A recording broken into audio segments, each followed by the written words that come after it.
Bueno, queridos amigos, en un nuevo programa de Malvinas y sus protagonistas, en esta ocasión voy a entrevistar al suboficial auxiliar retirado, veterano de guerra de Malvinas, Paulo Mantello. ¿Cómo estás, Paulo? Muy bien, buenos días. La verdad, un gusto poder saludarte y poder tener esta comunicación con vos. Igualmente que nos tengan en cuenta de alguna forma, y bueno, se puedan conocer nuestros testimonios, que en realidad, digamos, es la verdadera historia, la de los que estuvimos directamente en el lugar. Exactamente, y sinceramente tu historia personal me interesó desde el principio cuando me la hicieron llegar, porque obviamente ahora nos vas a entrar con más detalles, pero fuiste meteorólogo en la BAM Cóndor, entre otras Sí, cosas. instalé la estación meteorológica en la Van Cóndor Ujú. el día 23 de abril del 82. No querían que yo fuera porque los meteorologistas los mandaban directamente del servicio meteorológico y yo estaba en Comodoro Rivadavia. Tuve 20 días rompiéndole la paciencia a mis jefes para que me dejaran ir hasta que el 22 se cumplió mi sueño, como dice mi jefe. Bien, bien, te entiendo. Y ahora vamos un pasito más para atrás para empezar a conocerte del principio. Vos, ¿en dónde naciste y cómo te nació esta vocación para entrar en la Fuerza Aérea y especialmente en la meteorología? Bueno, yo desde chico, digamos que tuve una muy buena educación en la escuela Leandro Alén en San Juan, Ujú.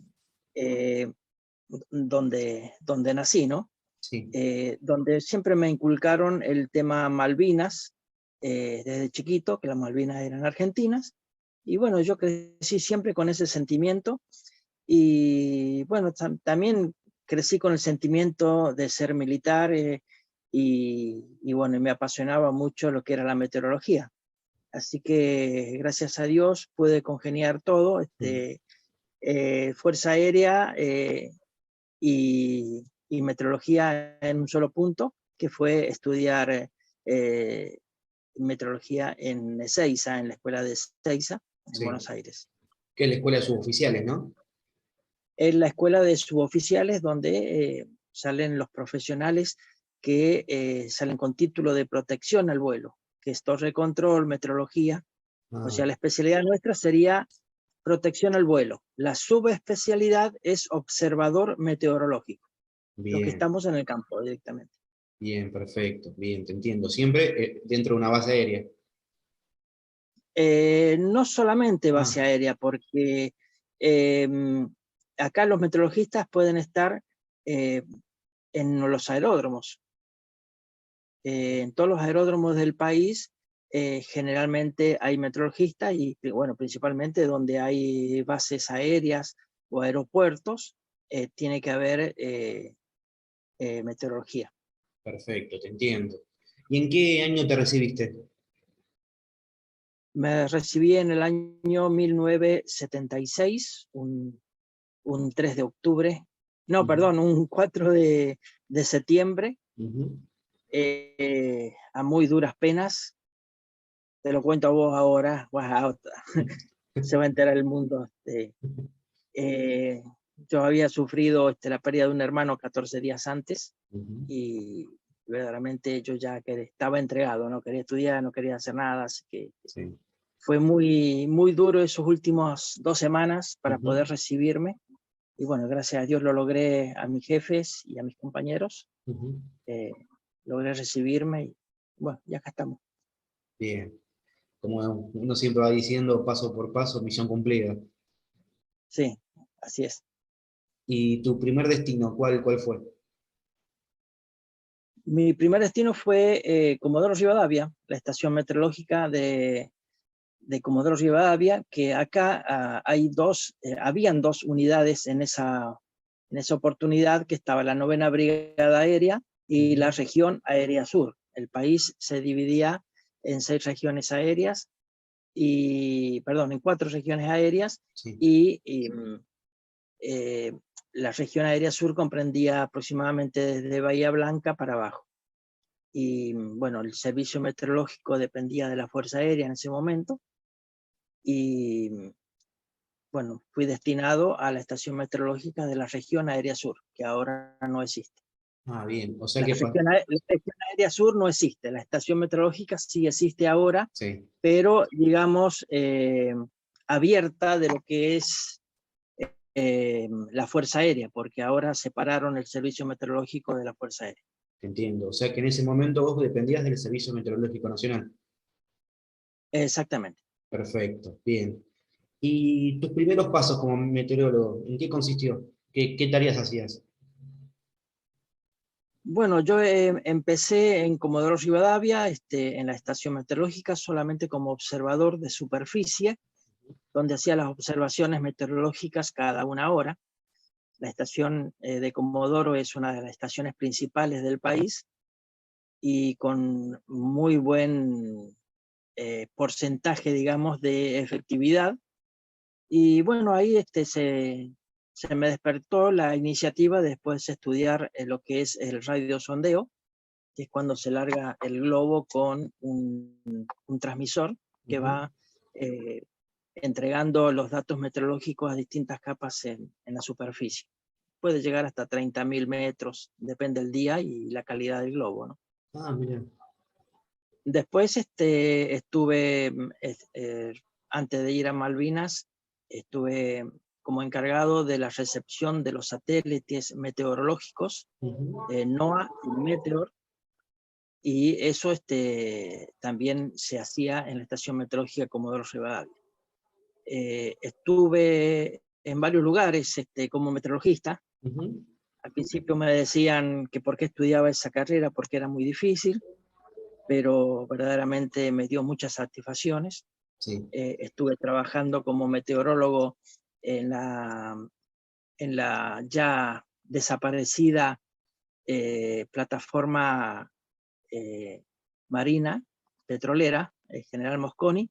Ujú. Estuve trabajando ahí porque necesitan un meteorólogo para llevar de un lado a otro la plataforma cuando tiene que seguir investigando. Ujú. Era una plataforma de investigación. Después estuve desplazado también en el 78 por la posible guerra con Malvinas, Con Chile. con Chile.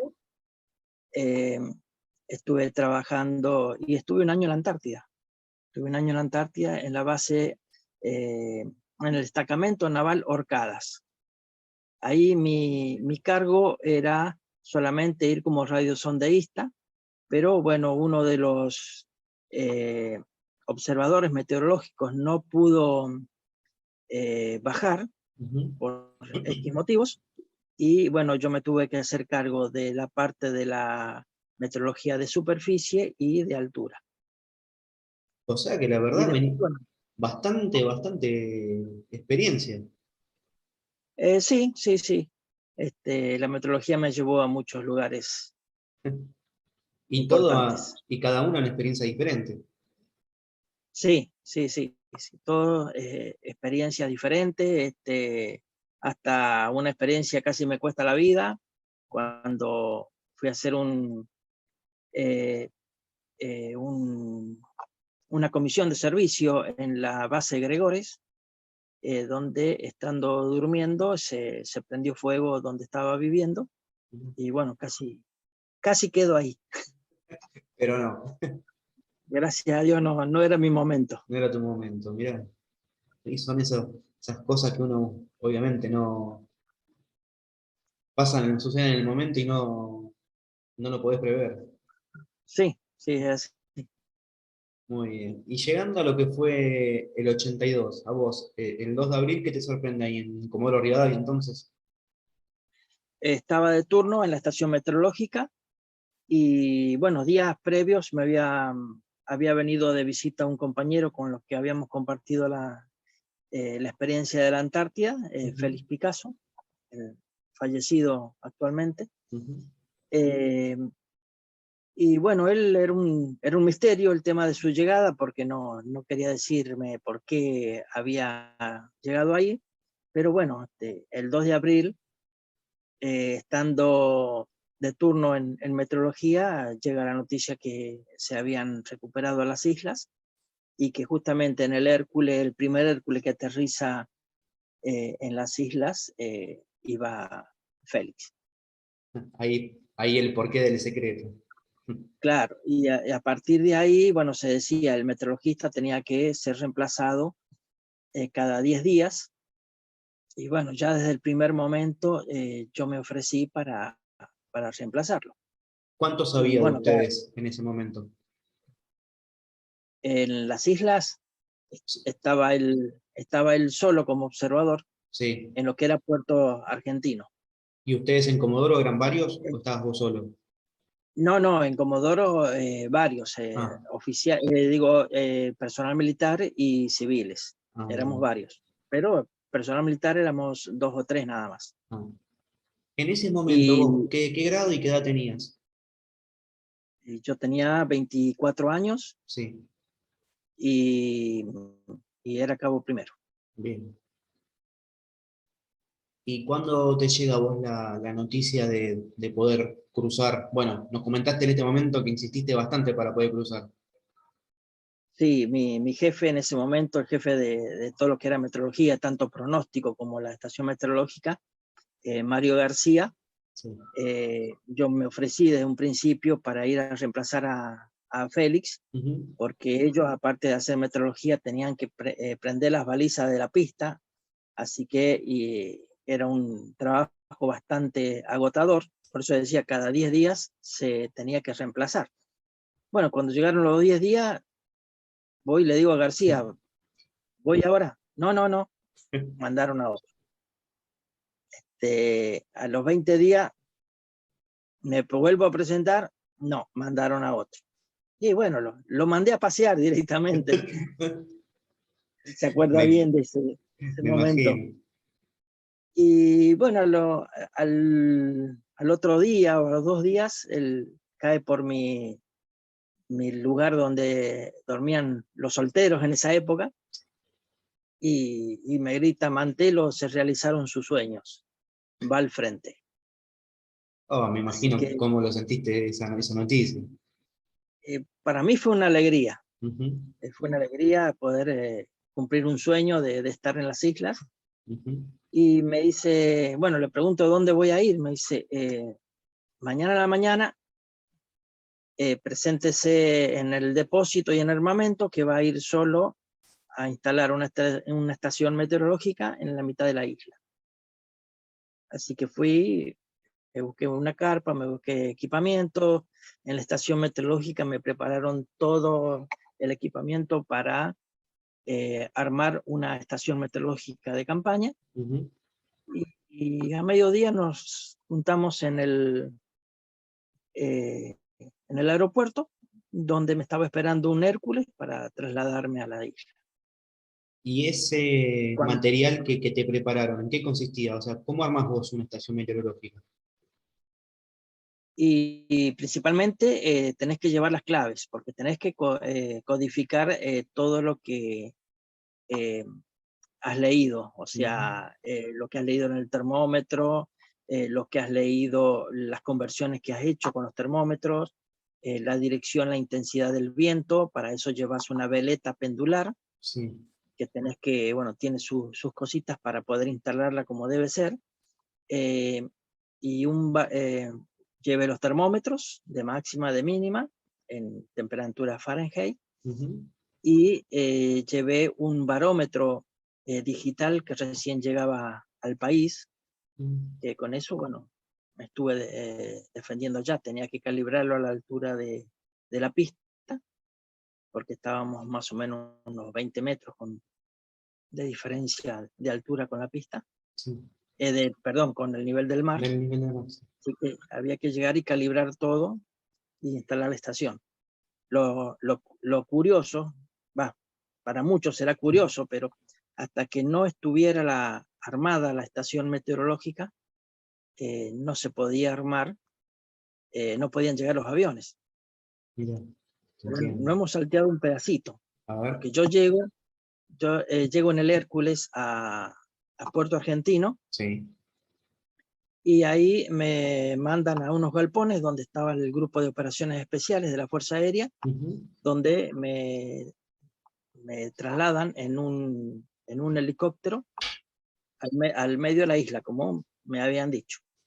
Pero bueno, cuando llego ahí a lo que es Pradera del Ganso, resulta que había aproximadamente 150 personas de Fuerza Aérea y había también una buena cantidad de personal de ejército, de 2 o 3 unidades. Ujú. Y bueno, una vez que llegué a Pradera del Ganso, me recibe el mayor Zaporta en ese momento, el encargado de base, Ujú. y prácticamente me abraza y me dice, al fin llega el meteorologista. ¿Lo conocías vos de antes? No lo Ah, conocía. Lo que pasa es que hasta que no se armara la estación meteorológica, no podían traer los aviones. claro, la base no era base en realidad porque, bueno, Entiendo. estaban los helicópteros, sí, pero los aviones no llegaban. Ujú. Y al otro día que instalé la estación meteorológica, empezaron a llegar los aviones Pucará. Y ahí se Sí. convierte en lo que es base Y- aérea militar Cóndor. Ajá, te estaban esperando a vos, justo, mira. Es un Sí, detalle que amigo, a no. cualquier otro. O cualquier meteorologista. Sí, Ahora claro, entiendo el porqué de la recibida. claro. Y ahí, bueno, teóricamente, como me habían dicho en un principio, cada 10 días me iban a reemplazar al meteorologista.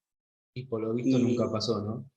bueno, lo que pasa, mandé una carta a mi jefe Ujú. donde pedía que quería quedarme y justamente los 2 días se cumplen el 1 de mayo. Así que o se olvidaron una vez que empezó el combate o Sí, directamente fue que hicieron caso la carta. a la nota, a la carta que mandé, que después de 20 y tantos años fui a presentar el libro al servicio meteorológico y mi jefe me entrega la La carta carta. que yo le había. Mira vos, qué linda historia. Sí, Y es muy probable que haya sido una combinación de las dos, de los dos factores. sí, a lo sumo calculo yo que podrían haber mandado un ayudante. El Ujú. tema que ni siquiera me mandaron un ayudante porque eh, si bien yo tenía que mandar los datos meteorológicos cada 3 horas aproximadamente, Ujú. desde las 8 de la mañana hasta las 8 de la noche, eh, después se convirtió que tenía que mandar desde las 8 de la mañana hasta las 12 de la noche eh, y después hasta las 2 3 de la mañana. O sea, Prácticamente todo el día. estaba trabajando 20 horas al día y mandando las observaciones meteorológicas cada 1 hora. Y Entiendo. después del 1 de mayo se le rompe a la artillería antiaérea de ejército, se le rompe el barómetro, que con eso ellos le daban la cadencia perdón, eh, calculaban la altura de los aviones y cómo tenían que disparar. Y al no tener lo de la presión atmosférica no podían hacer ese cálculo. Así que también tuve que empezar a pasarles la presión atmosférica a ellos. Sobrecargado de trabajo, Así, entonces. así que sí, algunos días ya directamente con la ropa de cama iba y trabajaba medio sonámbulo. Y bueno, no me mandaron ayudantes, estuve solo todo el tiempo y no tenía compañero, ni siquiera alguien que Te hiciera algo, pueda dar una mano, ¿sí? una parte, claro, una partecita, nada. Te entiendo. Solamente el día 27, un jefe se dio cuenta de que cómo estaba yo, recién después de casi un mes, de más de un mes, Ujú. que estaba solo y que estaba pasado de rosca, bueno, pusieron a disposición un suboficial de Paraná para que me ayudara y bueno, tenía que prepararlo. Ujú. Y bueno, empecé a instruirlo en algunas cosas prioritarias y justo esa noche, bueno, empezó el combate. Empezaron los combates, al otro día se combatió todo el día 28 y el día 29 caímos prisioneros, así que al final terminé, terminé Solo. solo. Te Sí. entiendo, te entiendo. La estación meteorológica, físicamente, ¿en dónde estaba ubicada? ¿Estaba separada de lo que era la base o era parte de la misma, en el mismo lugar físico? Estaba en la cabecera de pista, era Ah, una casilla ujú, de 3 metros por 3 de sí, chapa, donde ahí funcionaba la estación meteorológica. A un costado yo le puse, eh, con la ayuda de compañeros, pusimos unos postes para poner la veleta pendular, ujú, darle la dirección correspondiente para que nos dé bien el viento. sí, Y después lo demás uno lo tenía encima. O sea, la estación meteorológica en realidad, salvo el viento, donde yo estaba la estación meteorológica, porque yo andaba para todos lados entiendo. con la veleta, digo, con los termómetros, con el barómetro, las tablas. Ujú, Así que siempre fue medio móvil la cosa, porque igualmente después cuando empezaron los combates ya transmitía directamente desde el pueblo, nos trasladamos hasta el pueblo. Pero la estación meteorológica funcionaba igual que la torre de control, funcionaba en esa casilla de 3x3 ujú, de chapa. entiendo. Y de lo que era Al lado sí, de eso había un abrigo meteorológico, ujú, pero era de la gente de ahí del lugar. Y tenía termómetros con, perdón, los termómetros que yo llevé eran escala Celsius y sí, los que estaban ahí eran Fahrenheit. O sea, las tablas para esos termómetros no me sí, servían. Así entiendo. que, o sea, sabía leerlos todo, pero no me servían las tablas. Ajá, Así que, si bien los dejé ahí los termómetros como estaban, usamos solamente los nuestros. entiendo, entiendo. Y de lo que era la Van Cóndor al pueblo, no había mucha distancia, ¿no? Y más o menos unos 800 metros. Ah, Este, Nosotros estábamos en un principio en una escuela ujú, que estaba para el lado contrario, o sea, también otros 800 metros. sí, Desde la escuela 800 metros a la base y de la base al pueblo otros 800 metros ujú, aproximadamente. bien, bien. Después del 1 de mayo Ujú, nos fuimos de la escuela y de ahí nos trasladamos al pueblo. entiendo. Ya que mencionaste el 1 de mayo, que fue cuando realmente comienza la guerra para ustedes, ¿cómo lo viviste ese Sí. ataque? Y ese ataque, bueno, digamos que fue muy especial porque, bueno, empezaron a atacar Puerto Argentino como a las 4:40 de la mañana Sí, y enseguida a los gritos me llega un jefe, el meteorologista urgente a la pista y así salen los aviones, así que ujú, yo a cortas horas, a 5 o 6 de la mañana, yo ya estaba preparándome para ir hasta la pista. ujú, No te veía las manos a 20 centímetros de los ojos, mirá, así que uno tenía que ir caminando solo, sin linterna, ujú, tratando de adivinar el camino, sí, alumbrarse con las estrellas y con el grito de los soldados de ejército que tenían distintas posiciones, Pozo de Zorro, ujú, donde me iban gritando, preguntando el Santo santo y Seña, seña. sí, Claro. Y así me fui orientando y llegar a la pista. Llegué a la pista y solo, no había un alma. Empecé a armar todo para tomar los primeros datos. Eh, Llega el torrero y transmitimos los datos meteorológicos y a los pocos minutos empiezan a llegar los aviones, perdón, los pilotos y los mecánicos ujú, y a preparar urgente los aviones para salir. Y bueno, ahí en ese momento, después que transmití los datos, uno como que está libre, así que bueno, ayudábamos inclusive a cargar las coheteras, a ujú, ayudar en lo que fuese. sí, Y ahí empezaron a salir algunos aviones. Hay uno que se le rompe la rueda de nariz y queda eh, eh, como clavado, evitando de que, claro, queda clavado, queda Sí. evitando que puedan seguir saliendo los otros aviones, así que ahí tuvimos que ir entre varios a ayudar y apartarlo del camino para que ¿Había, pudiesen salir los otros aviones. había luz en ese momento?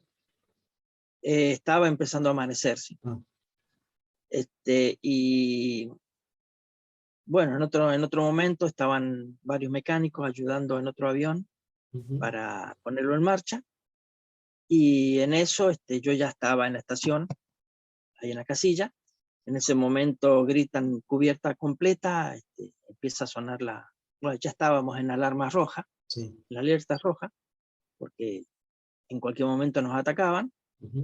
Así que gritaron cubierta completa, yo me tiré al piso y bueno, ahí había mecánicos, había el torrero y habían varios pilotos esperando su turno, así que yo fui el primero en reaccionar y fue el que peor la llevé porque me reventaron la cara contra el piso y Sí. bueno, me quebraron el tabique, me quedó por acá, por el costado, la nariz, me rompieron el tabique. Después, cuando volví, me tuvieron que hacer cirugía plástica. Mira, Y bueno, inmediatamente, por un lado iba a estar protegido porque pasaron dos Harrier atacándonos, y bueno, fue un solo terremoto, la tierra se movía de las bombas que caían, y sí. bueno, al lado nuestro había un avión que se tiene que haber apuntado, y por suerte cayó unos 20 metros más adelante, que Ujú. dejó un pozo terrible, porque si no desaparecíamos lo- los que estábamos en la casilla, más el avión que estaba al lado. Y bueno, había caído eh, el, el ataque, había sido sobre el avión que estaban preparando los mecánicos, Ujú. el avión del teniente Hukik, Sí. que ahí se produce, digamos, los primeros muertos de la Fuerza Aérea.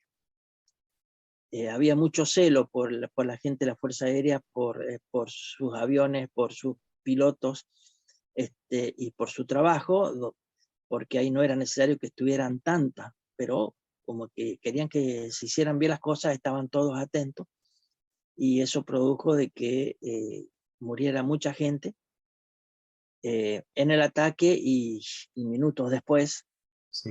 por las graves lesiones. Ese 1 de mayo, bueno, como yo ya estaba libre, como dije antes, de metrología, y yo siempre fui bastante inquieto, digamos. Yo competía en atletismo, Ujú. y tenía un estado físico bastante destacable, Ujú. y yo quería estar en todos lados. Así que bueno, lo primero que hice es ofrecerme para ayudar a los heridos, y bueno, entre heridos y muertos, levanté a 10 personas. Sí. Algunos de los heridos que levanté a los pocos minutos murieron, otros murieron en el vuelo. Sí. Bueno, uno lo lleva en el corazón constantemente, eso no se borra más. Es que es un Eh, golpe muy fuerte, o sea, llegaste hace poco, el primer ataque, ya tuviste que vivir esa situación. y sí, uno no está Ujú. preparado nunca a Ujú. ver la muerte, y más en personas tan allegadas. Si bien yo era de la región aérea sur, y estos muchachos eran de Paraná, no nos conocíamos, pero cuando yo llegué a la base, ellos me recibieron como si me conocieran toda la vida, y eso dolió mucho, perder a esos muchachos, este, y bueno, es un dolor que queda. Entiendo, te entiendo. Y como siempre dicen ustedes, a veces no es momento para quedarse ahí estancado, sino que hay que seguir, sobreponerse y seguir, porque si no, no te levantas más. No, no, eso fue lo más grande que, Ujú. bueno, yo, gracias a la fe, Ujú. yo pude salir adelante, ya desde un principio pude dar charlas, y eso me fue levantando.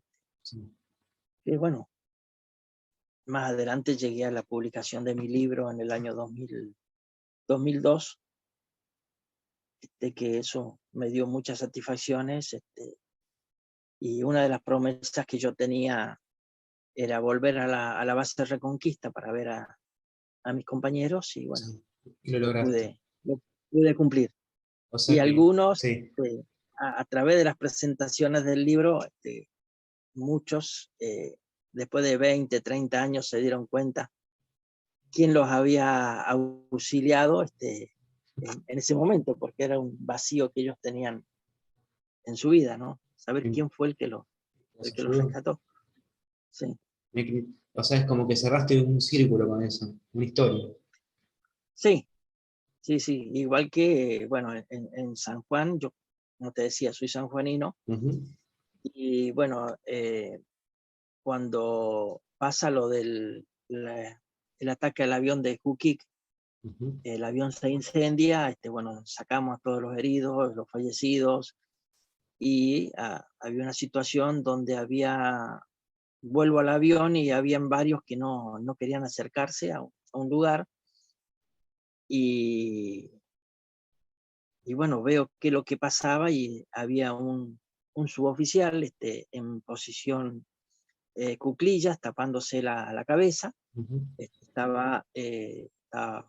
Había muerto, este, tenía esquirlas en varios lugares, y ujú. había quedado en la posición, digamos, fetal, y nadie se animaba a agarrarlo, porque, bueno, yo lo entiendo, era su propio compañero. Sí, obvio. Bueno, y con un teniente que también falleció en una maniobra enseñándole a cadetes en Córdoba, Teniente Ujú. Calderón, lo levantamos y para que lo llevaran a su sepultura, ¿no? Ujú. Y bueno, como que ahí me hice una promesa para ir a visitar a su familia, Sí. así que fui, los visité cuando llegué al continente, Ujú. y bueno, les dije verdaderamente cómo había muerto, porque sus jefes inconscientes le dijeron que la bomba había caído sobre su hijo y que el hijo estaba hecho pedacitos. Y Así no era que así. fui, y no era así. Ujú. Yo fui, visité a la madre, a los hermanos, y le dije verdaderamente cómo había muerto, que Ujú. no había sufrido, que no estaba en pedazos, estaba entero, Ujú. solo que, bueno, le conté en qué posición había muerto, y que por el efecto de esquirlas Sí, había perdido la vida. había fallecido, que había muerto instantáneamente, que no había Ujú. sufrido. Y bueno, la madre estaba desesperada en un principio, antes de que yo le contara esto, y bueno, como que le vino el alma al cuerpo, y bueno, se recuperó mucho, como que me adoptaron como hijo, Y sí, obvio. y pasó el tiempo, y fue una de las primeras mujeres que inició las campañas para que los padres fueran a Malvinas, Mira, la mamá de Hugo Montaño. hubo, Y después, bueno, se produjo un problemita, que después me mandaron una carta donde hubo una equivocación, donde ellos habían visto una revista ujú. donde decía de que HM, Hugo Montaño, estaba prisionero en la isla Ascensión, que cómo les fui a mentir Sí, de que había pasado eso, de que sí. él estaba muerto, y en realidad estaba vivo. Le digo, no fue así. Ujú. Quedó como anécdota, yo quedé muy mal porque no me trataron bien, porque pensaron que yo estaba mintiendo, y Sí, todo en muy el año, sensible. sí, en el año 2002, cuando fui a presentar mi libro San Juan, Ujú. en el medio de toda la presentación se paró el hermano y pidió disculpas, diciendo lo que había, o sea, el mal momento que me hizo pasar, Sí, te y bueno, entiendo. quedaron todos llorando en la presentación. Fue una presentación muy, Muy muy emotivo, especial. me imagino, Sí. me imagino. Bueno, Pablo, ahora que nos contaste bien cómo fue la situación del ataque del 1 de mayo, me imagino que después de ahí la mentalidad de todos cambió totalmente y cómo prosiguió la labor de la base aérea. Bueno, por empezar, ya, bueno, se nos cayó la ficha, hablando mal y pronto, de Sí. que estábamos en guerra. Ujú. Esta vez no había una vuelta atrás, así que, bueno, como que todos empezamos a ver con claridad las consecuencias que podíamos tener. Sí. Así que, si bien desde un principio se trabajó muy a conciencia, esta vez se trabajó mucho más en la preparación de los aviones, del personal, de cuidarnos, Ujú. de inclusive cambiar de lugar radares, antiaéreas, porque, bueno, digamos que el enemigo ya sabía las posiciones, porque los aviones generalmente mientras atacan también van tomando fotos.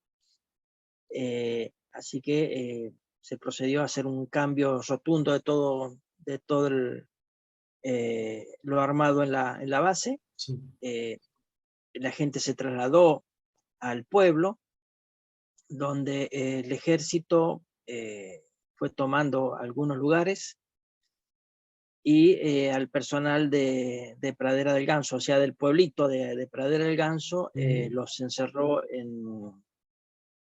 en la iglesia, donde todos tenían todos sus pertrechos, tenían comida, tenían para abrigarse, para dormir, estaban todos bien protegidos ahí, Sí. y se señalizó de que ahí había gente del pueblo que, para que no se atacara al lugar, ¿no? Entiendo. Y bueno, fuimos tomando diferentes posiciones en el pueblo, donde una parte al principio a nosotros, yo le puse en el libro, parecíamos parias, porque estaba el de combustible por un lado, los torreros por otro, el meteorologista por otro, el de contraincendio por otro lado. Éramos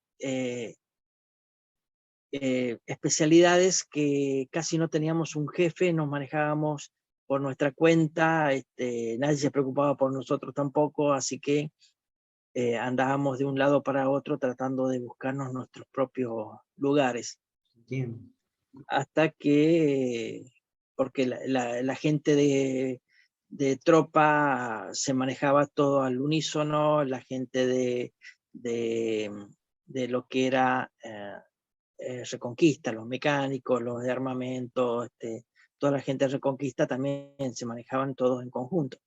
Nosotros éramos aislados. Vos fíjate, yo era el único meteorologista y el único de la región aérea sur.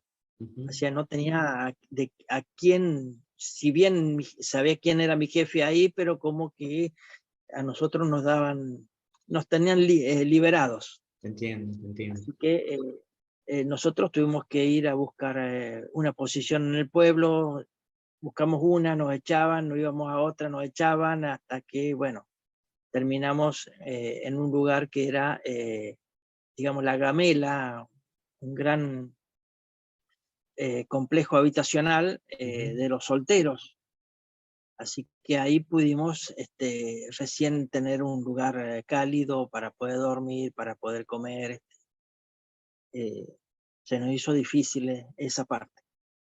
Pero bueno, una vez ya instalados, volvimos a trabajar como siempre, con la Ujú. conciencia de siempre. Solo que esta vez teníamos para comer, teníamos que trasladarnos desde la cabecera de pista hasta, hasta el pueblo. Eh, Se produjo el día 4 un ataque de los ingleses, donde me sorprendieron a mí comiendo en el pueblo, no estaba en mi posición, digamos, Ujú. había hecho había mandado los datos meteorológicos y me había retirado a comer. Sí. Y en ese momento se produjo un ataque de los ingleses y eh, produjo también daños en el lugar. si bien ese día no se produjo daños en lo que era Fuerza Aérea, sino al contrario, fue el día que se derribó el primer Harrier por parte de la artillería argentina. Creo que fueron la artillería antiaérea de 20 milímetros y la de 35 las que intervinieron en el lugar. Creo que habían atacado 3 aviones, uno salió herido, digamos, y el otro cayó en el lugar. Justo se estrella en el lugar donde yo daba meteorología. Rebota en ese lugar, que era un búnker. Sí. Pues ya de la casilla nos trasladamos a un búnker que estaba ahí cerca, que era la parte de operaciones, que todo lo que era parte de operaciones se trasladó al pueblo y quedó ese lugar más protegido para nosotros. Sí. Bueno, el avión choca, rebota en ese lugar y se desparrama a lo largo de una pista que estaba al costado, va un potrero.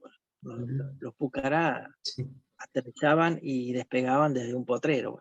Había uno que estaba más limpio, que es donde trabajaban ellos, y en el otro del costado, donde estaba todo lo que era combustible y otras cosas, ahí se estrella el avión del teniente Taylor, que, bueno, él muere en ese día, y es sepultado también en el cementerio de Darwin. Lo curioso de ese día fue de que, si bien venían atacando los Harrier, un pozo de zorro que estaba al costado de la pista estaba integrada por 2 soldados. Creo que uno era el soldado Coronel y Valdés, algo así, me parece, que me disculpen si no me acuerdo exactamente los nombres, pero 2 soldaditos, 2 señores soldaditos que le hicieron frente al avión que se les venía de frente, y ellos con su Mac, no sé, uno era el que lo asistía con las municiones y el otro disparaba. Los dos hasta último momento estuvieron en el lugar. El avión se estrella cerca de ellos, sufre graves quemaduras el muchacho, y bueno, uno de ellos es ascendido a dragoneante en la pista, por parte de Fuerza Aérea, por su gran valor en el momento. Mira. Eso fue algo muy, muy destacado. Y bueno, yo en cuanto pasan los aviones que habían atacado la pista, bueno, yo recorro esos 800 metros, creo que fue eh, eh, tal vez el récord argentino de los 800 metros, porque hice ese recorrido en pocos minutos. Gracias a Dios, con el estado que tenía, llegué rápido y bueno, volví a tomar posición por las dudas, y pude apreciar todo el desastre que había pasado. Y además del piloto británico de nuestro lado, ¿hubo bajas sacando ese herido? No, solamente el teniente Taylor fue el que muere. Por parte argentina, el único herido es el soldado, que sufre quemadura en las manos, Sí. y el resto del personal muy bien. Me imagino que ahí fue como un poquito de levantar el ánimo, como diciendo, nosotros también se la podemos devolver.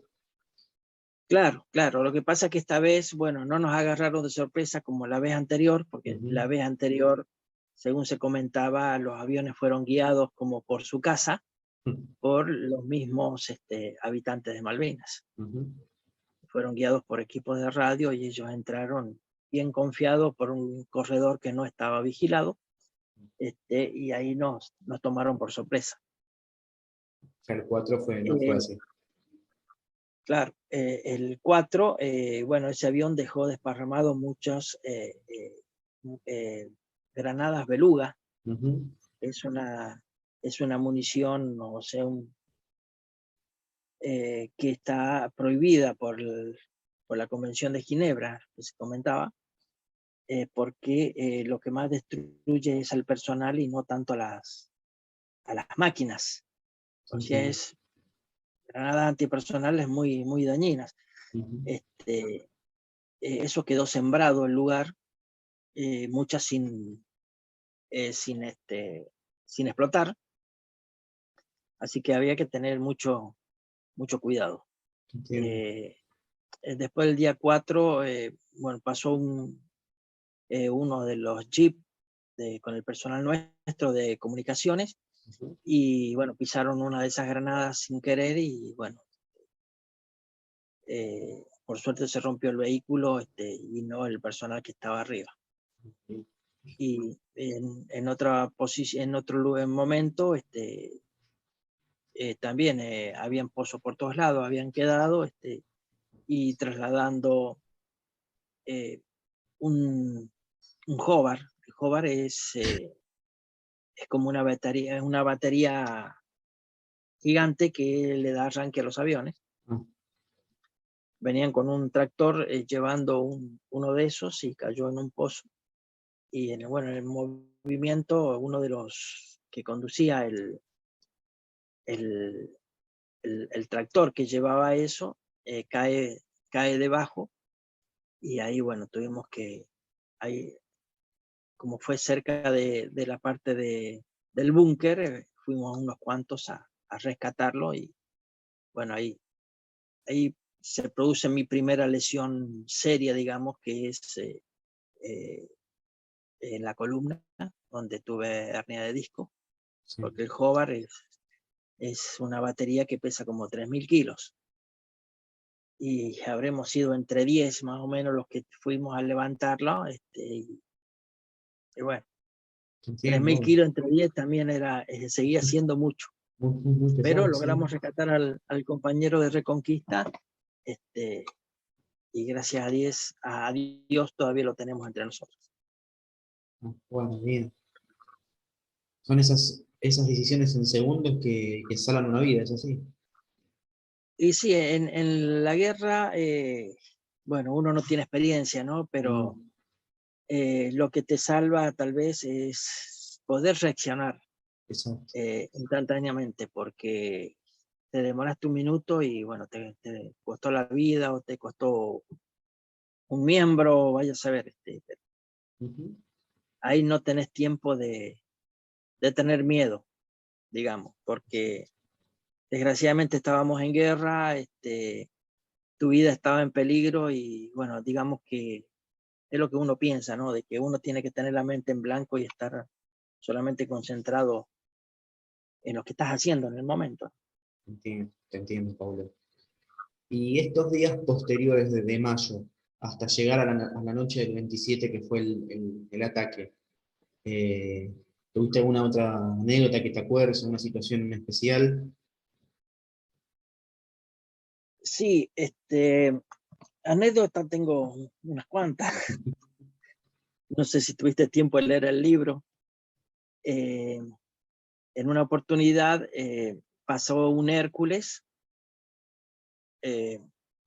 donde largó varios contenedores con comida. Ya teníamos hambre, verdaderamente la comida que teníamos no nos alcanzaba. Sí. Y bueno, vino un Hércules, largó como 5 contenedores, y contentos todos, salimos corriendo hacia los contenedores, y resulta de que nosotros nos fuimos, todo el personal nos fuimos hacia los contenedores, y de allá casi nos sacan a los tiros la gente de ejército, porque bueno, era para ellos, no era para nosotros. Sí, ellos también tenían hambre como nosotros, así que era lógico que cuidaran sus cosas, ¿no?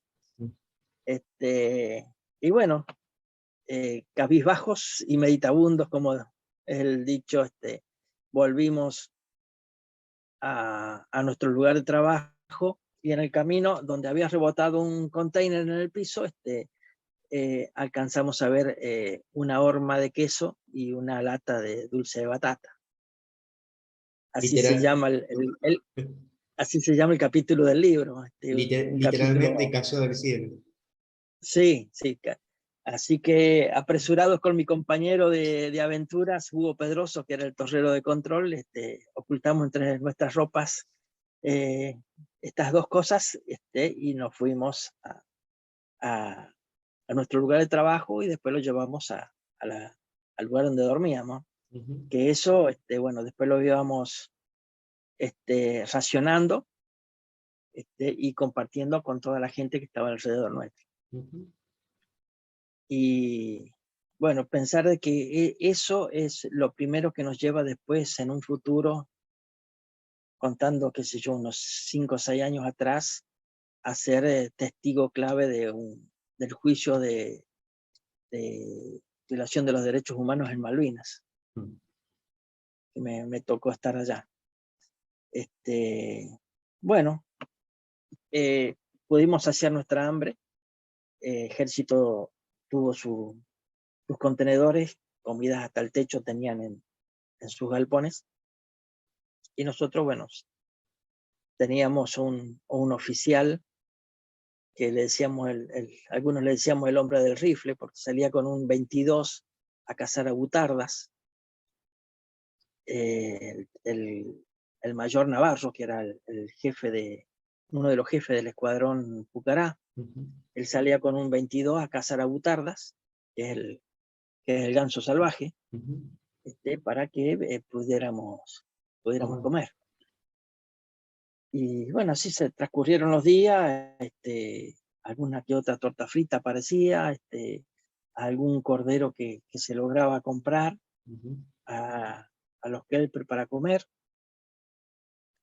Y así fuimos zafando, algunos chocolates, pan dulce que nos quedaban, que nos había mandado la gente de Reconquista. Sí.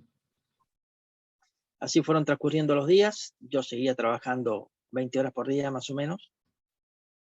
Y como te decía, la estación meteorológica en un principio estaba a 20 metros de altura, que era donde estaba la pista, Sí. y después nos trasladamos al pueblo.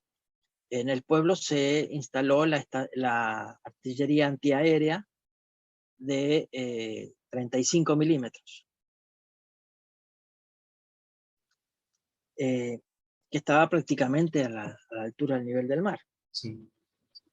En esos días, no recuerdo exactamente,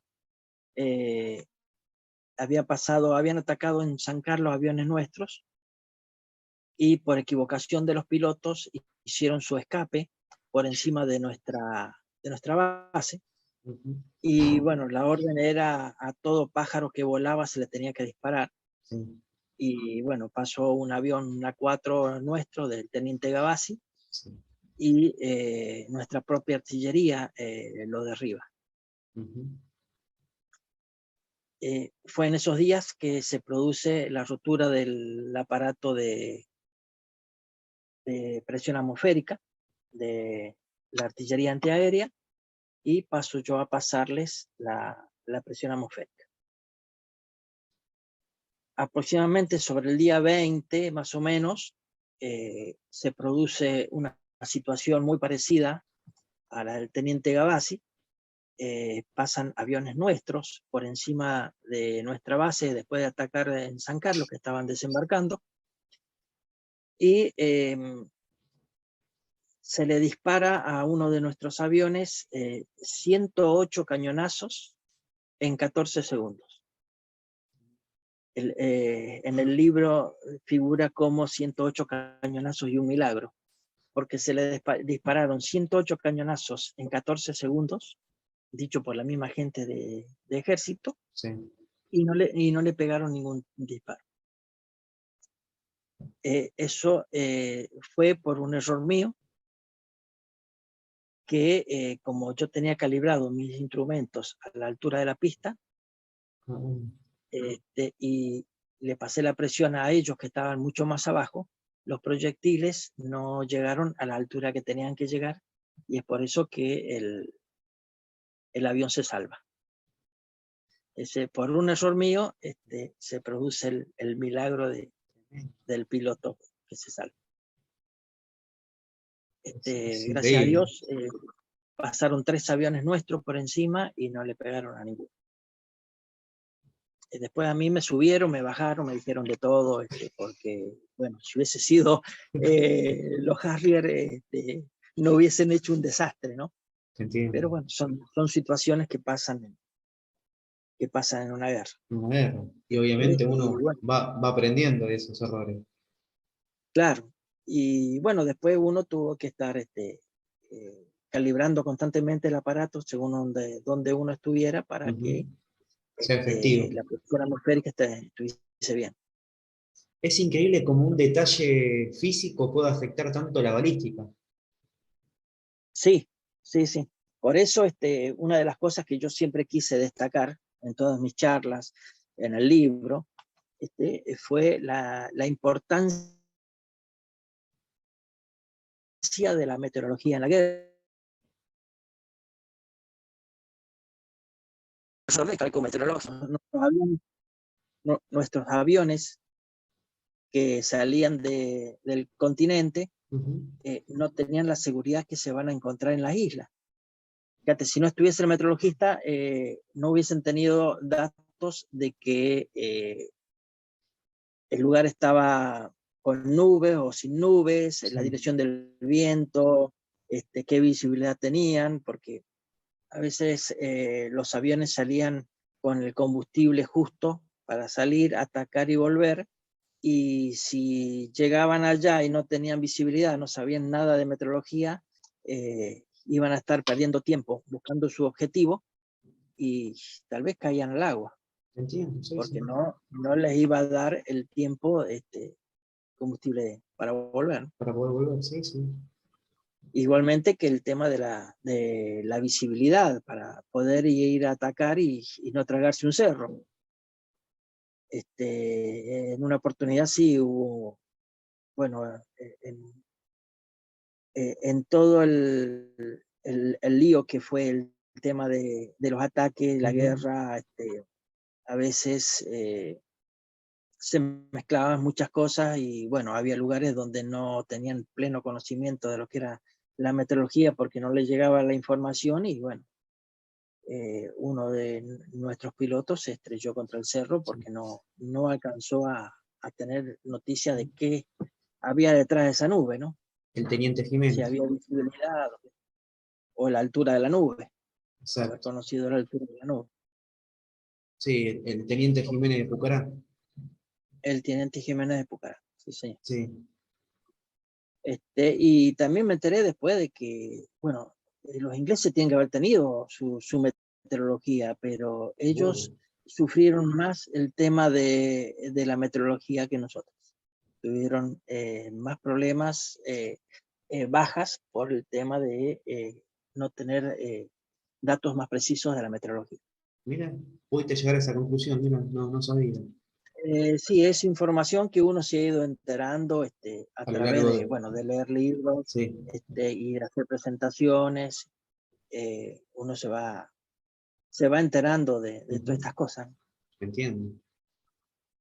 Y llega la noche del 27 de mayo, es cuando realmente empieza el combate terrestre para ustedes. ¿Cómo lo vivieron? Bueno, el 27 de mayo más o menos ya estaban en cercanías de Darwin, que estaba más o menos a unos 5 o 6 kilómetros, Más al tal vez un norte. poco más, sí. Mm. Y bueno, se nos venían, nosotros estuvimos todo el 28 ahí atentos a lo que nos podía pasar. Todo el 28 ya se nos venían encima. Ujú. eh, Se luchó, no digo cuerpo a cuerpo, nosotros, la gente de Fuerza Aérea, Sí. sí, los que estuvieron en las primeras líneas de Fuerza Aérea, que era la gente de tropa de Córdoba, para cuidar una base, o sea, para cuidar la base, Ujú. se habían hecho creo que 3 líneas de defensa, una de Fuerza Aérea, que era la tercera línea, y 2 líneas ¿cómo es? De ejército. Ujú. Era la primera y la segunda. Bueno, cuando ya los ingleses venían bajando, nosotros lo veíamos en las colinas que estaban ya 3 kilómetros más o menos, venían bajando, parecía que hubieran pateado un hormiguero. Ah, Venían tremendo. bajando, y bueno, las primeras 2 líneas lograron evacuar enseguida, retroceder, y la nuestra quedó como primer línea en un momento, y bueno, 2 soldados nuestros recibieron un morterazo, y murieron los 2 soldados de un pozo de Zorro, y nuestros jefes que no querían retirarse, yo en ese momento había ido a pasar los datos meteorológicos, escuchaba de que pedía por favor que los autorizaran a retroceder, porque ya era imposible la defensa de la base. Así que no, se concentraron todos en el pueblo, Sí. que bueno, yo tuve que destruir todos, dejar de lado mi instrumental meteorológico, agarrar un fusil. En un principio agarré mi pistola ametralladora, que no tenía mucho alcance, Sí. y nos parapetamos en una casa al costado del pueblo, y bueno, disparábamos a los ingleses que se nos venían, ¿no? Sí. Eh, Ahí la gente de Pucará había tomado de los aviones que estaban destruidos, pues lograron sacar unas coheteras y unas baterías, y las montaron sobre un tractor, en otro lado sobre un gallinero, y otro tipo bazooka, y bueno, y nosotros ayudábamos a cargar las municiones para que ellos dispararan. En ese ataque cae la escuela que estaba donde estábamos nosotros en un principio, y Sí. que se estaban ocultando atrás una gran cantidad de ingleses. Es cuando se prende fuego, ¿no? La famosa foto. Claro, sí, se prende fuego. Ahí se prende fuego entre cañonazos de 105 milímetros de ejército, la artillería de 35 milímetros, la artillería de 20, las coheteras nuestras. Todo el mundo le tira a la O escuela. sea, le tiró todo el mundo a la escuela, porque Sí. sabíamos que atrás estaban todos los ingleses, Sí. y donde empieza el incendio es donde lo alcancé a ver justo, que se estrella uno de los cohetes de Pucará, lanzado desde tierra. Ahí se inicia el fuego, creo que en el segundo piso, algo así. Y bueno, los ingleses seguían avanzando. Un soldado que me grita y me dice que no le funciona el rifle. Agarro, le paso mi armamento y me quedo con el rifle para ver si lo puedo arreglar. Y bueno, después de unos minutos logro arreglarlo, y me quedo con el fusil, Sí. y me parapeto en una casa para seguir disparando. Y ahí sufro, bueno, que cae un mortero al lado de la casa, al lado de la ventana donde yo estaba disparando. Ah, muy cerca.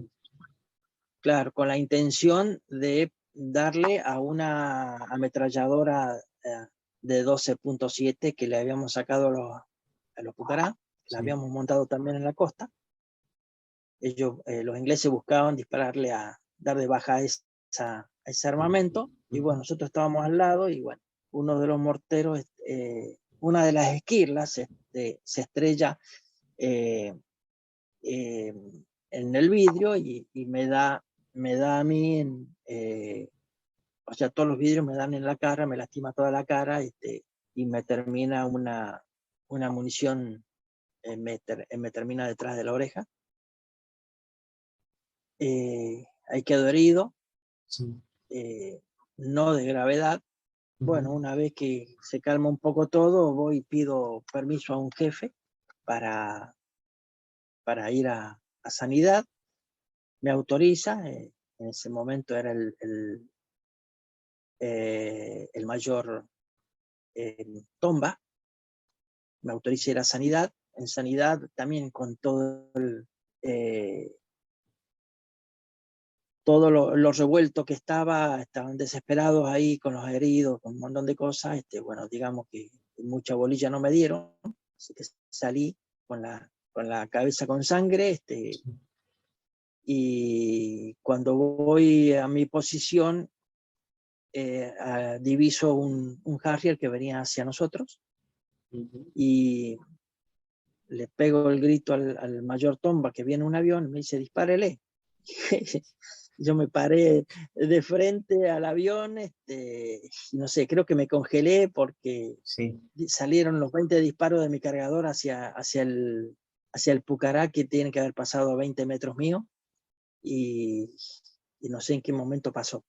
No me disparó porque, bueno, tuvo piedad, Piedad. tuvo piedad. A los años descubro un dibujo desde el avión disparando al lugar donde yo estaba. O sea, para que se crea que la situación existió. Yo había hecho hacer un dibujo de mi situación, de yo disparando al avión, Sí, y a los años, viendo fotos y dibujos de los ingleses, sí. me encuentro al Harrier disparando hacia el lugar donde yo estaba. O sea, eso fue terrible, ver ese dibujo, Sí. certificando que, bueno, la situación estuvo y que le hice frente a un Harrier, ¿no? ¿Te enteraste alguna vez cuál era ese Y piloto? no, nunca me enteré. Y bueno, tal vez yo pienso que fue por eso, que como yo tenía a mis espaldas al pueblo, bueno, como que ellos tenían a lo mejor eh, órdenes de no disparar o algo así, no sé. Yo Pero sí, estaba, sí estoy en el enterado. dibujo figura como que Ujú. estaban disparando. Sí estoy enterado que ellos usaron los Harrier para dejar fuera de servicio los 35 milímetros, que estaban al costado del pueblo. Sí, nosotros teníamos una sola de 35 milímetros de ejército. Ujú. Teníamos 3, 4 equipos de 20 milímetros que eran de Fuerza Aérea. Sí. Así que es muy probable Y que ese Harrier haya buscado alguno de esos cañones. claro, claro, más atrás, sí, en línea a donde yo estaba, entre el Más Harrier y atrás. yo, más atrás estaba la posición sí, la posición la antiaérea de 35. Así que me salvé por esa. Un blanco más rentable. Y sí, claro, y en otro momento, el, el muchacho que estaba con la antiaérea de 12-7 que le habían sacado al Pucará, Sí. le disparan un morterazo y eh, le, le disparan un morterazo y voy a auxiliarlo. Ujú. Y en ese momento explota otro más cerca de donde yo estuve, y quedé totalmente aturdido, no sabía dónde Sí. estaba en otro mundo. Y bueno, ahí logré recuperarme después de varios minutos. No perdí el conocimiento, nada, pero sí, estaba en otro mundo, no tenía conocimiento, Sí. no tenía sentido de dónde estaba, noción de dónde estaba. Te entiendo, sí. Y bueno, ahí eso fue en el transcurso de varias cosas que fueron en pocos minutos, tal vez. Pero El se te caso hace de, interminable, me imagino. se cortó. Ah, que esos pocos minutos se deben hacer interminables, me imagino. Y, sí, sí, sí, que correr para un lado, correr para otro, tratando de protegerte. Sí. Después, en otro momento, vino un Pucará y un Aeromaqui. Ujú. El Pucará estaba piloteado por el teniente Cruzado, Ujú. y el Aeromaqui, que era de Marina, estaba, eh, lo piloteaba el teniente Miguel, Ujú. de apellido Miguel, y ellos vinieron en defensa nuestra, junto con el capitán Vila, también otro Pucará. Y bueno, en el fragor del combate, todo lo aturdido que uno estaba, perdiendo noción de muchas cosas, vinieron nuestros aviones y la gente de ejército que no sabía distinguirlos, al parecer, empezaron a dispararles con los fusiles. Y nosotros saliendo a la carrera atrás de ellos, gritándole, son nuestros, no disparen, son nuestros, no disparen, y alcanzando a escuchar a uno de los pilotos a través de una radio, no me disparen, hijos de... llegó hecho un colador, el avión del capitán Vila, llegó hecho un colador a Puerto Argentino.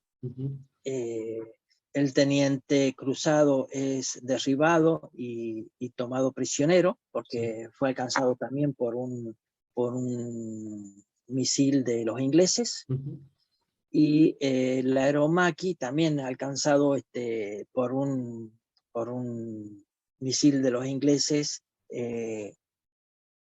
Se invierte el avión y se estrella. O sea, el Cruzado alcanza a eyectarse, pero Miguel, al quedar el avión invertido, no se pudo eyectar y fallece. Y eso fue a pocos metros donde estaban ustedes, ¿no? Y sí, en los, poner 300 metros. Sí, o sea que lo vieron totalmente eso. Sí, sí, sí. Sí, sí, eso fue vista directa de lo que había pasado. En ese momento también, en otra situación, uno de los soldados nuestros, también por tantas cosas que pasaban, se levantó por delante de un fusil de un compañero y recibió un disparo en la cabeza. Así que, bueno, tantos errores en combate de un lado o del otro, porque, bueno, no podemos echarle la culpa a nadie. Es una situación muy jodida. Es la guerra y nadie está preparado para una situación de esas, y menos Argentina, que hacía décadas que no entraba en guerra. Así que la inexperiencia de algunos, la curiosidad de algunos también, le ha costado la vida.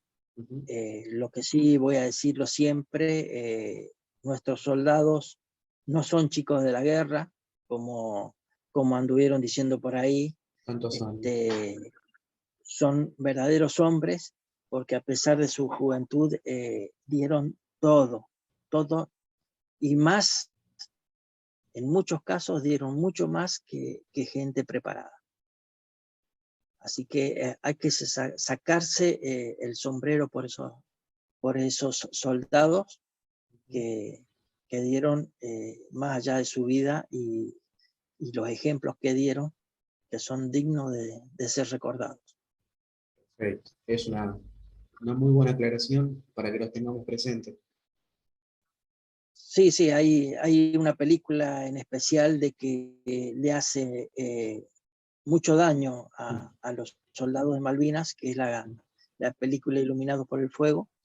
Yo le Esa llamo fue Iluminados una por la película. mentira. Exactamente. Yo lo conocí personalmente a él, porque me quiso conocer cuando vino a presentar la película acá en Comodoro, de su libro. Y verdaderamente cuando leí su libro, me dio asco, todas las cosas que decía, las barbaridades que decía, y después, reuniéndome con gente de su regimiento, bueno, me enteré de la pobre persona que es, ¿no? Pero bueno, las cosas malas van a pasar siempre en una guerra. Tenés como siempre digo, el Rambo en el continente antes de la guerra, y llegó a la guerra y es un cobarde de primera. O después tenés el sumiso que no ha tenido, que es una persona tranquila, y bueno, en medio de la guerra le saltó el indio y se convirtió en héroe. Ujú.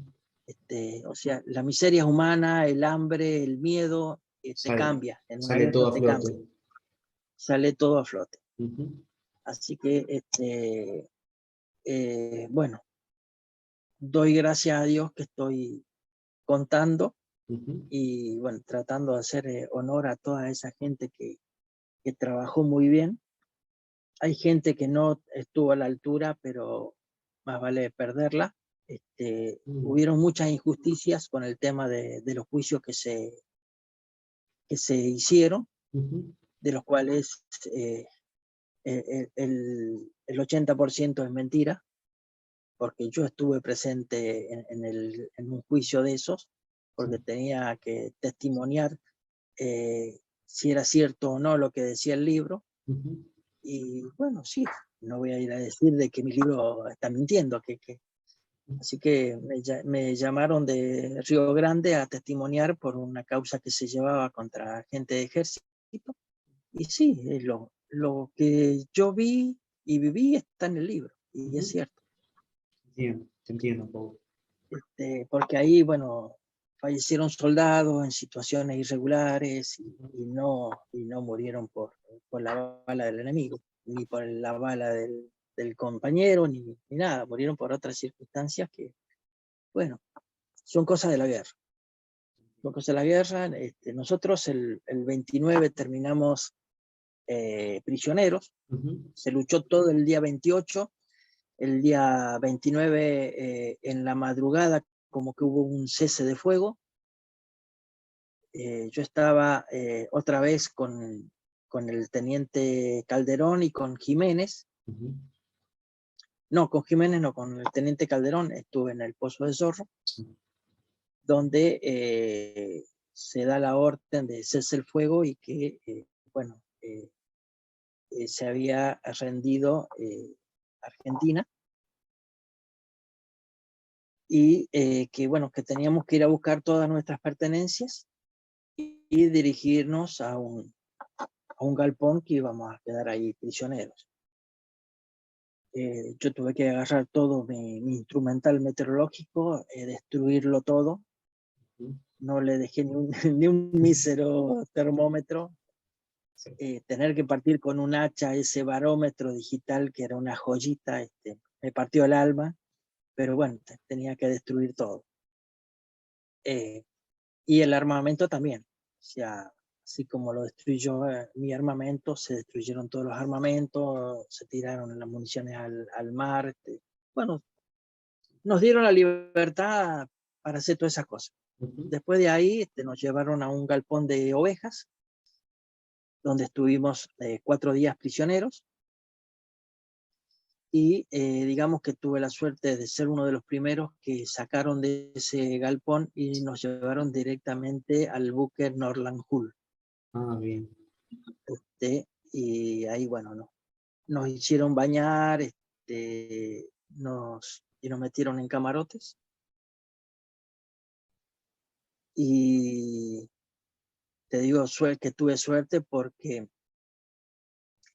eh, otros viajes que se iban a hacer con prisioneros desde Pradera del Ganso a San Carlos Ujú. no tuvieron suerte porque justamente se había producido el ataque del Invencible al Invencible por los aviones nuestros, o sea, de Marina y de Fuerza Aérea, Sí. y en represalia cortaron las evacuaciones y por un par de días, y después empezaron a llevarlas a la gente, llevarlas directamente a San Carlos, a una cámara frigorífica donde había una bomba argentina sin explotar adentro.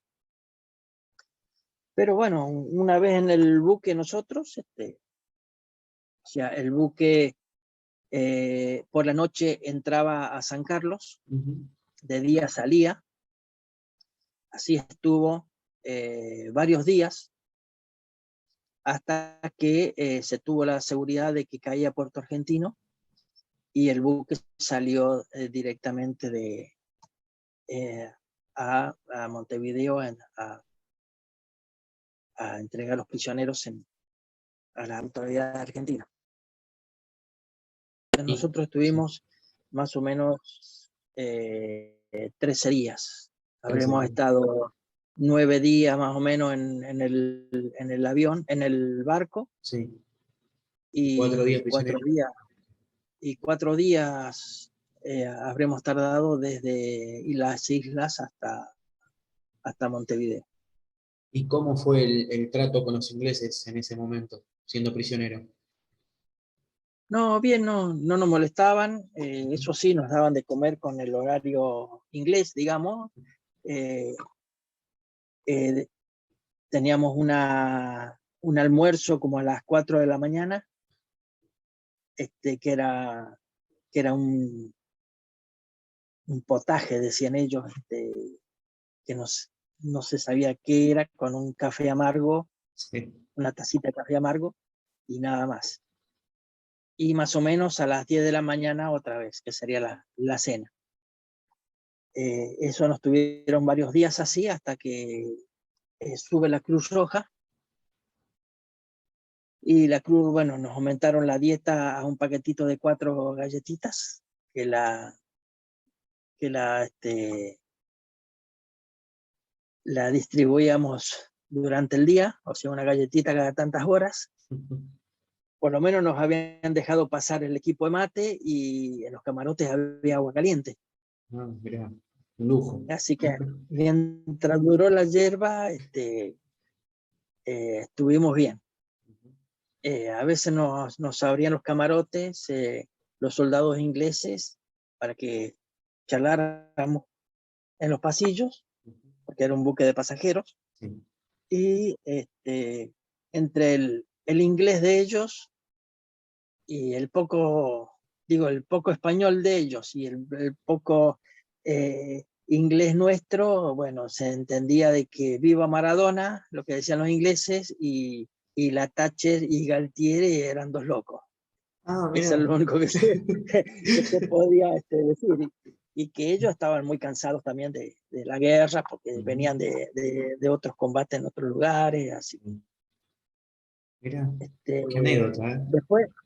después nos empezaron a dar de comer bien. Nos daban unos sanguchitos con pan lactal, con un lomito. Ujú, Nos daban medio litro de leche para tomar, ujú. eh, huevo duro. Y a veces nos daban hasta un helado, esos tipos con oblea, se Sí. veían en una época con 2 obleas y el helado en el medio. Y después el día anterior a entregarnos, nos iban y nos entregaban maquinitas de afeitar para que estuviéramos presentes en el momento de la entrega. Cuando llegamos a Montevideo, ahí nos estaban esperando 2 barcos Ujú. con autoridades argentinas, donde se le dio prioridad a la gente de Fuerza Aérea, se le dio una atención especial con respecto a otra fuerza, eh, y se nos trajo en camarotes. ¿En qué Se nos barco dio a comer volviste? bien en el Alsina, Valentín Alsina, algo así. Este, y ahí nos llevaron hasta Puerto Santiago. Ujú. En Puerto Santiago nos esperaba también, solamente esperaban a Fuerza Aérea. La única gente que descendió en el barco en ese momento fue la Fuerza Aérea, y más o menos se hizo una caravana como de 20 vehículos, entre colectivos, camionetas, autos, Ujú. y nos llevaron a la escuela de Ezeiza, y en el camino parece que la gente sabía de que iban los prisioneros, los soldados argentinos iban ahí, Ujú. así que la gente se agolpaba a los costados del camino y eh, nos aplaudían y nos daban las gracias. Cuando llegamos a la escuela de Ezeiza, Sí. donde yo me había recibido, ahí, bueno, estuvimos 3 días, digo, reparándonos siempre, poniéndonos en condiciones, engordándonos un poco, dándonos rompa limpia, también haciéndonos preguntas de todo tipo, hasta que, bueno, después de 3 días nos llevan a Ezeiza. En Ezeiza nos estaban esperando varios aviones. Un avión salió para Mendoza, uno para Córdoba, uno para Reconquista, otro para Comodoro, y ahí nos entregaron.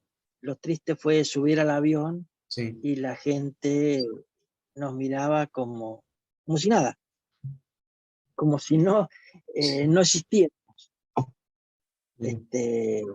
porque venía cargado con pasajeros también, el avión. Nada que ver con lo que pasó en el costado del camino cuando Fueron para nos habían 6. traído. Sí. Y bueno, llegué a Comodoro, me recibían como, mi gente, la gente de metrología me estaba esperando, la gente del resto de la base también, un lindo encuentro. Y bueno, una vez que me saludé con todos ellos, fui y me presenté a los jefes, y de ahí, bueno, de dar todas las novedades, Mantelo, tómense unos días, y ahí recién pude ir a ver a mi familia, Sí. a la cual ellos no sabían que yo había ido a Malvinas después de varios días. O sea, cuando yo ya estaba en Malvinas, Se enteraron. recién les dije, estoy acá. Después, a partir de ahí, bueno, hubo una desesperación grande por parte de la familia, sabiendo cómo estaba. Me Si imagino. estaba o no estaba. Lo más importante, lo más lindo que recibí de mi gente de meteorología acá en Comodoro fue, nosotros sabíamos que vos estabas vivo, porque llegaban todos los datos meteorológicos. Mirá. O sea, ellos sabían de que yo iba a cumplir mi función hasta las últimas consecuencias. Y quedó Fue demostrado. lo más lindo. Sí. Mirá qué lindo, Paulo. La verdad nos contaste toda tu historia. Sinceramente fue un placer poder entrevistarte. Aprendí cosas que no conocía, muchos detalles que no conocía. Y te puedo decir misión cumplida. Gracias. Muchas gracias. Agradezco mucho por tu tiempo y como te digo, fue un placer poder charlar con vos. Muy bien. Estoy a disposición para lo que necesiten. Siempre ha quedado algo en el tintero. Ujú. He aprendido muchas cosas en cada visita que he tenido alrededor del país. En cada presentación me he ido enterando de cosas, Ujú. de muchas cosas de la guerra que, bueno, que, un, que alguien que estuvo en Malvinas no las ha tenido. La experiencia de poder tener mucho conocimiento de las cosas que sucedieron antes y después. Te entiendo, Pablo. La Te verdad, cuento sí, que decime, hago un poquito de propaganda. por favor. Te cuento que el libro que te mandé es el único libro declarado de interés cultural y sugerido como material de consulta para las escuelas, Bien, y por el Congreso de la Nación lo declaró como documento histórico nacional. bien merecido. Así que Chubut lo tienen todas las escuelas como material de consulta. Y sigamos malvinizando, que es lo más importante que tenemos. Exactamente, seguimos movilizando. Y más llegando ahora a los 40 años, que no es poca cosa. Sí, sí, estamos preparando varias actividades por los 40 años, Ujú. eh, más que todo para que los que no están en vida presente entre nosotros sigan en el recuerdo de todo el mundo. Que es Así que, el. Exacto, y que la causa no se pierda, exactamente. Es lo más importante. Era es lo más importante. el recuerdo de Sí, nuestros héroes y que ustedes nos puedan contar lo que realmente vivieron y nosotros aprendamos todo como dice el programa Malvinas y sus protagonistas, de primera persona, la historia de ustedes. claro, perfecto. Eso es lo más lindo que se puede para hacer por el tema de Malvinas. Te agradezco mucho, Paulo. Te mando un fuerte abrazo y estamos en contacto. Te agradezco a vos, principalmente por esta entrevista, por todo lo que haces por Malvinas, por mantener viva la llama de la gesta. Y bueno, y te aliento para que sigas trabajando porque es un trabajo hermoso lo que estás haciendo. Gracias por tu palabra y así va a ser. Vamos firme junto al pie del cañón, como siempre digo. Buenísimo. Te mando un abrazo grande, Paulo. Gracias. Chao. Muchas gracias. Un abrazo.